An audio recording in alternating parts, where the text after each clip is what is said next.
कंडियारो में bridge consultant foundation BCF पारां TB जी ॼाण ॾियण मुताबिक़ अलमका रेस्टोरेंट ते इनफॉर्मल HCPs खे ॼाण फराहम करण बाबति हिकु सेमिनार मुनक़द कयो वियो, जंहिंमें TB कंट्रोल प्रोग्राम हवाले सां तमामु बहितरीन ॼाण फराहम कई वई त TB खे कीअं कंट्रोल करे सघिजे थो।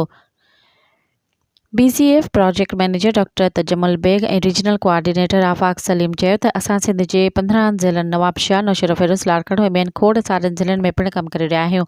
PM इनफॉर्मल HCPs खे आगाही ॾींदे चयो त अव्हां जे इर्द गिर्द ॻोठनि या शहरनि में जेकॾहिं कंहिंखे बि 2 हफ़्तनि खां मथे बुखार, खंघि, छातीअ में तकलीफ़, बुख जो न लॻण या वज़न जो घटिजण आहे या जिस्म में सूर या थकावट आहे त सभु TB जूं निशानियूं आहिनि। सो इन क़िस्म जा जेकॾहिं बि माण्हू अव्हां जे आसपास आहिनि त उन मुताबिक़ असांखे ॼाण फराहम कयो ऐं उन्हनि खे असां ताईं पहुचायो त जीअं TB जो जल्द खां जल्द ख़ात्मो आणे सघिजे। ऐं इहो पिणु चयो त असां वटि TB जूं तमामु टेस्टूं ऐं दवाऊं मुकमल मुफ़्त आहिनि।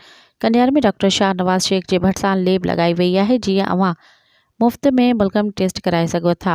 सो इन करे अव्हां सभु पंहिंजे इलाइक़े में इहा ॻाल्हि आम माण्हुनि ताईं पहुचायो त जीअं उहे हिन प्रोग्राम मां फ़ाइदो हासिल करे सघनि ऐं TB खे रोके सघिजे।